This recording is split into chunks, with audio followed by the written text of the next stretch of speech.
Hi, I'm Umit Bititci, Professor of Business Performance at Edinburgh Business School, and today I'm here to talk to you about how to manage business performance through a crisis. Quite topical. Essentially, in organizations, there is three kinds of control systems. So the first one is what you see on the screen, is the vertical control system, where we take the high-level organizational goals and priorities and deploy them through the organization to divisions, functions, processes, teams, and individual people with the aim of achieving organizational alignment. So the organization is aligned from the bottom up with the high-level aims of objective organization. The purpose of this vertical control system is the managing the goal deployment and organizational alignment. The second control system we have in organizations is the horizontal control system. So this is where we start from our suppliers to go to our marketing and sales, operations and customers. So we are here trying to manage the end-to-end flow of work, whether that work is materials, information, customers or money, throughout the organization. The third kind of control system is the circular control system we have in the organization. Here we are operating, we are analyzing and we are improving. Essentially, this control system is about managing continuous improvement. To be effective, it is really important that these three control systems in any organizations work in harmony as a single management system. We can't have them operating in different ways, different parts of the organization, because all they do is take the organization apart. And in those companies who perform consistently above their average, above their competitors, demonstrate that they have really good, simple control systems that are working effectively together. Keeping them simple using visual techniques is really important, because what it does is it enables agility and it engages people. It helps people understand what's happening.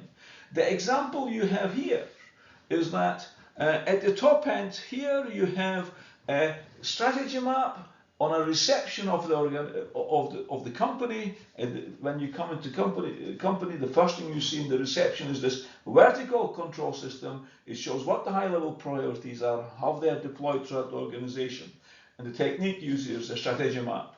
At the bottom, you see what they have in their control room. You've got this horizontal control system where they actually manage the flow of work from markets to orders, to the suppliers, to all the way to delivering products and services to customers are collecting their cash at the other end. So that's their horizontal control system, and they have daily meetings in front of that board. It's updated every day, and they see what is flowing, what's stopping flow of work going through that, and what they need to do to actually resolve that. And they also have the circular control system. At the top end of the circular control system, what you have is the sort of 3 or 4 year objectives where the company is trying to be, and the projects they need to deliver today, and how it's going to help their various capabilities, and how that's going to help to deliver that top level financial and customer focused objectives. So all of these, in this particular example, work in harmony to create this agile environment. We're actually engaging people in a conversation about performance of the organization. So how does this all stack up together in the context of crisis? So first thing is that in the times of crisis, agility really matters, because it means that we can act faster than our competitors. So we need to get those three systems working in the organization, and we need to be able to leverage them to be able to act faster than our competitors if we are going to be able to come out of a crisis as a winner. So the key to managing performance through the crisis is acting faster than our competitors, yes, but we use a 4-phase response. So what are these 4 phases? For phase 1 is that short term where we're actually looking at the immediate needs right in front of us. So how to deal with supply disruptions, social distancing situations, etc. currently. So this is really focused around the intervention is around the horizontal operational control system. So how do we configure our resources to deliver the immediate short-term business needs, where we get all hands to the pump and do what needs doing. And this needs to be and really has to be a directive approach, because it's very short-term, immediate issues. And then we can start worrying about, once we get that short-term issues under control, we can start worrying about what are we going to do in the midterm. So what are the midterm taxes and what do we need to do to get our operational readiness so we can deal with the midterm issues. So the question we should be asking is, what resources and capabilities do we need to leverage and acquire in order to manage and gain competitive advantage in the midterm? So how do we configure a resource to mitigate the midterm risks and exploit these opportunities? We will create new objectives, new teams, and new projects, and we need to be much more analytical and rational about this.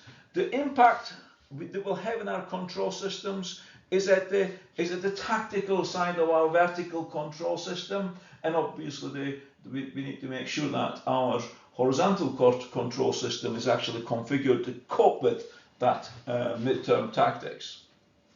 The next thing is lifting our eyes a bit higher and setting a longer term strategy to shape the future. Usually out of the crisis, we don't know what's going to emerge at the other side. So this is an opportunity for our organization to be part of that future, and actually we should be aiming to shape that future. So how do we exploit this opportunity to shape the new normal? What would be the new business model look like? What are the possible future scenarios? What resources, capabilities, skills, and partners are needed to help us to deliver that future scenario or scenarios? Here, what we are trying to do is we're trying to create an informed vision of scenarios of the new normal. We are looking to innovate the future. So we need to develop flexible strategies for exploitation. So the key thing here is we are really starting to think about what are our goals, new goals and priorities. And you should be thinking about how do we deploy that. So this is the vertical control system coming into effect here. Say, what is it we are trying to achieve? What are the potential scenarios? And we need flexibility, because as things shape up, as the new future emerges, we need to be able to be flexible, adapt to that, and innovate into that new environment. So we need to be systematic, analytic, innovative, and collaborative. So we need to pull together our suppliers, customers, customers, our people internally, our shareholders, stakeholders, and other partners around us to help us shape that future and make sure that we have optimize our resources or configure them in an optimum way to actually deliver that future reality efficiently and effectively. The final phase is really about doing all these three things together. So the key thing here is that you should have already have addressed the short-term immediate operational issues by now. You should have already had the midterm tactics and operational readiness identified, and you should be doing it now, getting yourselves ready now to actually operate in a month's time and 2 months' time to start dealing with that. You should already have that long-term strategy in your sights, and you should be taking some steps about moving towards it. You should certainly have your vertical control system reconfigured and say, this is what the future is going to look like, this is what I'm going to do, but you might have a second future reality and plans on how to deal with that if that future reality happens to become the new future. But these should be already in place. You can't wait to say, let's deal with the short actions first. Once that's away, we'll worry about the midterm actions, because your competitors are already doing it. So we need to integrate those three phases one after another And more importantly, we need to have an integrated continuous improvement process at the end that addresses the needs of the short-term, medium-term, and long-term strategic needs in a sensitive way. So in summary, if you do not already have them, you should be thinking about developing your 3 control systems. This needs to be simple but integrated.